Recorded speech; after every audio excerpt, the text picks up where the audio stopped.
Halo Sobat RTD, kembali lagi di RTD Channel. Salam rileks, tenang, damai, rahayu sagung dumadi. Bagaimana kabarnya Sobat RTD? Masih giat dalam belajar spiritual?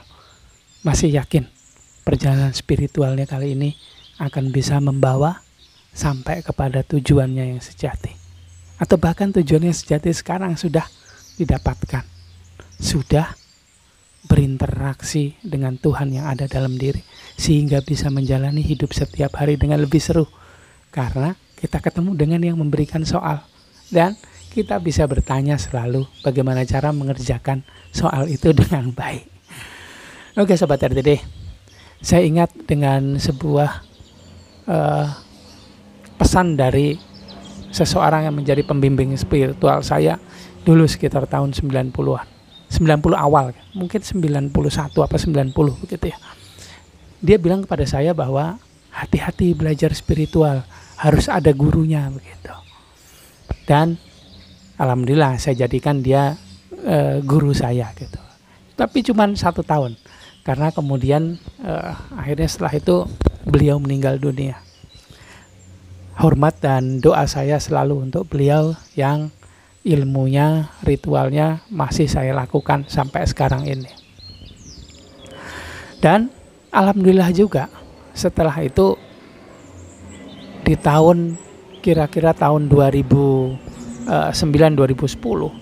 saya ketemu dengan Master Ronggo Alam yang membuat saya bisa belajar ilmu energi spiritual Nusantara. Dan dia juga yang membuat saya tahu bahwa sebenarnya belajar spiritual itu tetap harus sama guru.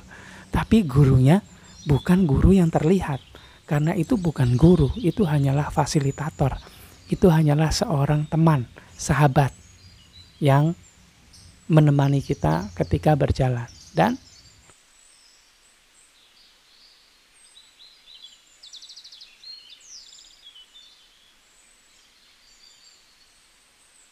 terus gurunya gimana? Guru sejati itu ada di dalam diri. Dan ketika akan belajar spiritual, seharusnya seorang master, seorang fasilitator itu mengantarkan kita untuk bisa ketemu dengan guru sejati yang ada di dalam diri. Melampaui bagian pikiran, melampaui lapisan-lapisan jiwa, sampai kemudian pada ruh atau percikan cahaya Tuhan di dalam diri yang sering disebut juga sebagai spirit atau atman, dan bisa masuk ke lapisan-lapisan yang ada di ruh tersebut, sehingga pada akhirnya kesadaran Tuhan keluar aktif, kemudian bisa mencerahkan kita dengan energinya, bisa membantu kita, bisa menemani kita dalam perjalanan hidup kita. Dialah sang navigator. Saya sebut sebagai navigator supaya berbeda lah.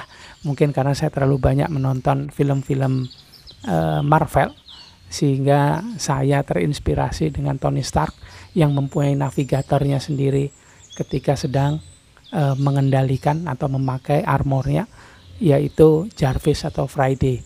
Jarvis atau Friday membantu Tony Stark dalam mengendalikan iron armornya atau baju besinya. Nah, guru sejati ini yang ada di dalam diri ini membuat kita bisa belajar spiritual dengan baik dan benar. Dan menurut Master Ronggo Alam, belajar spiritual yang baik itu harus didampingi oleh guru sejati. Bukan hanya guru, tapi guru sejati. Karena bila tidak, maka bisa saja ketika kita sedang berjalan, melakukan ziarah spiritual masuk ke dalam diri, masuk ke lorong cahaya yang bermula dari cakra ajna atau kelenjar pineal gland aktif, masuk ke bagian kolbu kita. Bisa saja di lorong cahaya itu kita terjebak, ketemu dengan cahaya juga yang ternyata itu adalah asumsi pikiran kita sendiri. Dan bisa jadi juga kita mengikuti dia, mengikuti si asumsi pikiran. Atau bisa saja kita ketemu sosok yang ternyata sosok itu mirip sekali dengan kita. Ternyata dia siapa? Diri sejati kita atau diri palsu kita? Kalau kita ketemu dengan sosok yang suka marah-marah, mungkin itu jiwa amarah. Kalau ketemu dengan sosok lain, bisa jadi itu jiwa ego, bisa jadi itu jiwa amarah, bisa jadi itu jiwa tenang, bisa jadi itu lapisan kesadaran diri sejati, jiwa suci, jiwa murni, jiwa bijak, yang masing-masing juga mempunyai kesadaran. Kesadaran murni itu dari lapisan jiwa murni. Kesadaran diri suci itu berasal dari jiwa suci. Kesadaran lapisan jiwa bijak itu memiliki kesadaran jiwa bijaksana. Yang mana yang kita temui? Jangan sampai kita terjebak salah satu di antara mereka. Karena walaupun bijaksana, tetap saja itu masih salah satu bagian dari diri kita. Masih bagian jiwa. Belum harus masuk lebih dalam sampai kepada percikan cahaya Tuhan di dalam diri. Kalau kita tidak dikoneksikan sampai pada bagian tersebut, maka bisa saja kita keblasuk, kalau orang Jawa bilang, kesasar ke bagian-bagian yang tadi saya bilang. Karena di sana ada banyak sekali lorong cahaya. Ada banyak sekali persimpangan. Ada banyak sekali gang, belokan, tikungan, turn back, putaran balik, dan segala macam lainnya. Ada banyak sekali di sana. Bahaya kalau kita terjebak di sana. Karena itulah, maka sebaiknya kita bisa terhubung dengan guru sejati yang ada di dalam diri kita sendiri, baru kemudian kita mengarungi, menjalani ziarah spiritual masuk ke dalam diri kita sendiri. Makanya carilah seorang master atau fasilitator yang benar yang bisa mengenalkan kita dengan bagian tersebut, sehingga kita bisa berjalan dengan didampingi, bukan oleh fasilitator tersebut. Dia hanya sebagai teman saja, sahabat, tapi tetap kita hormati karena dia yang mengantar kita ke situ. Tapi bukan dia yang kita harapkan menemani setiap saat, setiap langkah kita. Karena dia bisa hilang.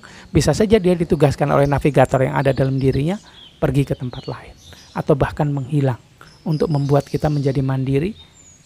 Untuk membuat kita bisa lebih fokus kepada navigator yang ada di dalam diri kita sendiri. Bukan dengan dia, tapi dengan navigator kita. Karena itulah, coba cari guru, master, fasilitator yang mengantar kita sampai pada bagian percikan cahaya Tuhan di dalam diri yang memunculkan kesadaran Tuhan yang membuat kita bisa menjalani hidup, menjalani ziarah spiritual ke dalam diri dengan didampingi oleh navigator atau guru sejati. Jangan lupa Sobat RTD, kalau belajar spiritual harus ada pendampingnya. Harus ada guru sejati yang menemani, mendampingi, mencerahkan, melatih, dan sebagainya. Jangan lupa ya. Gitu aja sharing saya kali ini. Saya mohon maaf kalau ada salah kata, salah ucap. Terima kasih sudah nonton video ini dan video-video lain yang ada di RTD Channel. Ketemu lagi di video selanjutnya. Salam rileks, tenang, damai, rahayu, sagung dumadi.